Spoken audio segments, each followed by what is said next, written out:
हम माघ मास की कथा का 16वां अध्याय सुन रहे थे, जिसमें एक जो पूर्व जन्म में वैश्या थी, लेकिन इस जन्म में उसे अप्सरा का पद मिला और इसके साथ ही भोलेनाथ की और माता पार्वती की चाकरी करने को मिली।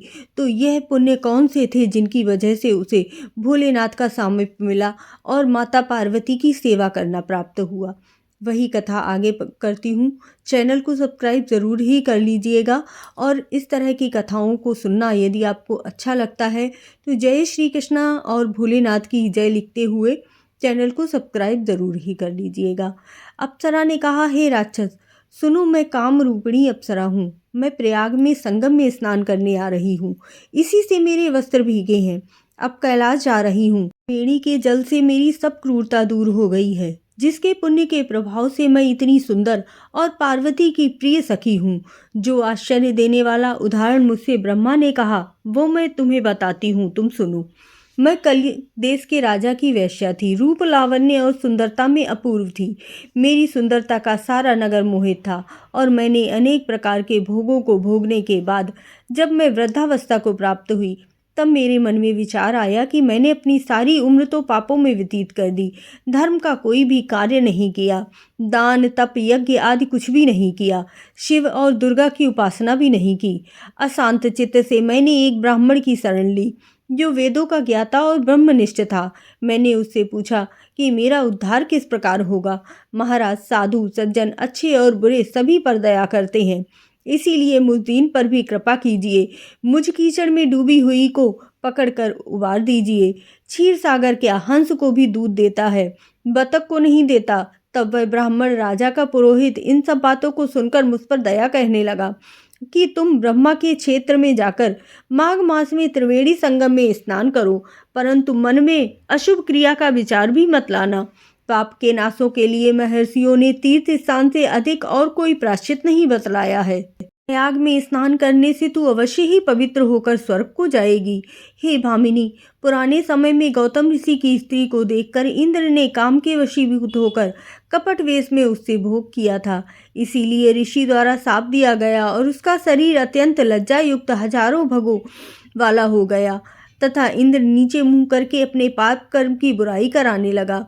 मेरू पर्वत के शिखर पर स्वच्छ जल वाले स्वर्ग पर एक स्वर्ण कमल से भरे हुए कोटर में घुस गया और अपने पाप को धिक्कारता हुआ कामदेव की बुराई करने लगा कि यह सब पापों का मूल है। इसके ही वशीभूत होकर मनुष्य नरक में जाते हैं और अपने धर्म, कीर्ति, यश और धैर्य का नाश करते हैं।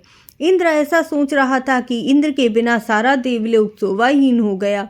तब देवता, गंधर्व, किन्नर, लोकपाल इंद्राणी के सहित बृहस्पति जी से जाकर पूछने लगे कि महाराज, इंद्र के न रहने से स्वर्ग शोभाहीन हो गया है, जैसे सतपुत्र के बिना श्रेष्ठ कुल। इसीलिए स्वर्ग की शोभा के लिए कोई क्रिया सोचिए, इस विषय में देर नहीं होनी चाहिए। तब बृहस्पति जी कहने लगे, इंद्र के बिना सोचे विचारे जो कर्म किया है उसका वह फल भोग रहा है, तो वह कहाँ है, मैं ये सब जानता हूँ। फिर गुरु जी ने सबको साथ लेकर स्वर्ण कमलों से युक्त बड़े सरोवर में इंद्र को देखा, जिसका मुख मलिन और आंखें बंद थी। तब इंद्र ने बृहस्पति जी के चरणों को पकड़कर कहा कि इस पाप के उद्धार के लिए आप मेरी रक्षा कीजिए। तब बृहस्पति जी ने इंद्र से कहा कि प्रयाग में स्नान करने से ही तुम पाप मुक्त हो पाओगे। तब इंद्र सहित सबने ही प्रयाग में जाकर संगम में स्नान किया और त्रिवेणी में स्नान से इंद्र पाप मुक्त हुए। तब बृहस्पति ने इंद्र को वरदान दिया। वह अप्सरा कहने लगी कि इस प्रकार इंद्र अपनी अमरावतीपुरी को वापस आई। सो हे कल्याणी, तुम भी देवता के सेवा किए जाने वाले प्रयाग में माघ मास में स्नान करने से निष्पाप होकर स्वर्ग में जाओगी। सो मैंने उस ब्राह्मण के यह वचन सुनकर उसके पैरों को पकड़ लिया। घर में आकर सभी भाई बांधव, नौकर चाकर, धनादिक त्याग कर शरीर को नष्ट होने वाली वस्तु समझकर घर से निकलकर माघ में गंगा यमुना के संगम पर जाकर स्नान किया। तो हे निशाचर, 3 दिन के स्नान से मेरे सब पाप नष्ट हो गए। 27 दिन के पुण्य से मैं देवता हो गई और पार्वती जी की सखी होकर सुख से निवास करती हूँ। इसीलिए मैं प्रयाग के महात्म्य को याद करके सब देवताओं के सहित माघ में प्रयाग स्नान करती हूँ। सो मैंने अपना यह सब वृत्तांत कहा है। तुम भी इस योनि में पड़ने और कुरूप होने का सब कारण कहो। तुम्हारी दाढ़ी और मूछें बहुत बड़ी हो गई हैं, पार्वती की गुफा में वास करते हो। निशाचर कहने लगा, हे वज्रे, सज्जनों से गुप्त बात कहने में कोई हानि नहीं होती। मुझको अब कोई संशय नहीं रहा कि मेरा उद्धार तुमसे ही होगा। तो मैं अपना सब वृत्तांत कहता हूँ। मैं काशी में वेदों का ज्ञाता था और अपने बड़े उच्च कुल के ब्राह्मण के घर में जन्म लिया। मैंने राजा, पापी, शूद्र तथा वैश्यों से अनेक प्रकार के दान लिए। मैंने दान लेने में चांडाल को भी नहीं छोड़ा। उस जन्म में मैंने कोई धर्म नहीं किया, वहीं पर ही मृत्यु को प्राप्त हो गया। तीर्थ स्थान पर मरने के कारण नरक में नहीं गया।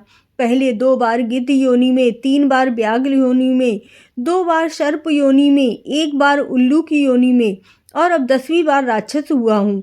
सैकड़ों वर्षों से इसी योनि में हूँ। इस स्थान को 3 योजन तक मैंने जंतुहीन कर दिया है। बिना अपराध के बहुत से प्राणियों को मैंने नष्ट कर दिया। इस कारण मेरा मन अत्यंत दुखी है। तुम्हारे दर्शन से चित्त से कुछ शांति अवश्य है, क्योंकि सज्जनों का संग तुरंत ही सुखदायी होता है। तेजी कहने लगे कि इस प्रकार उसके वचन सुनकर कांचन मालिनी कहने लगी, हे राक्षस, मैं अवश्य तुम्हारा कल्याण करूंगी। मैंने दृढ़ प्रतिज्ञा की है कि तुम्हें मैं मुक्ति दिलाऊंगी। मैंने बहुत बार प्रयाग में स्नान किया। वेद जानने वाले ऋषियों ने दुखी को दान देने की प्रशंसा की है। समुद्र में जल बरसने से क्या लाभ? प्रयाग में स्नान करने का एक बार फल मैं तुम्हें देती हूँ, उसी से तुमको स्वर्ग की प्राप्ति हो जाएगी। उसके फल का अनुभव मैं कर चुकी हूँ। तब उस अप्सरा ने अपने गीले वस्त्र का जल निचोड़कर जल को हाथ में लेकर माघ स्नान के फल को उस राक्षस को अर्पण कर दिया। उस समय पुण्य प्राप्त वह राक्षस शरीर को छोड़कर तेजमय सूर्य के सदृश देवता रूप हो गया। आकाश में विमान चढ़कर अपनी कांति से चारों दिशाओं को प्रकाशित करने लगा। दत्तात्रेय जी कहने लगे कि इस प्रकार गंधर्वों से सुशोभित वह राक्षस कांचन मालिनी को नमस्कार कर स्वर्ग को गया। कांचन मालिनी पर पुष्पों की वर्षा होने लगी। हे वज्रे, तुमने इस राक्षस का उद्धार किया है। इस दुष्ट के डर से कोई भी इस वन में प्रवेश नहीं करता था। उस राक्षस के उद्धार के लिए तुमने अपने अर्जित पुण्य उसे दे दिए। तुम्हारा हमेशा ही कल्याण होगा। इस तरह से 17वां अध्याय समाप्त होता है। 18वां अध्याय अगले वीडियो में।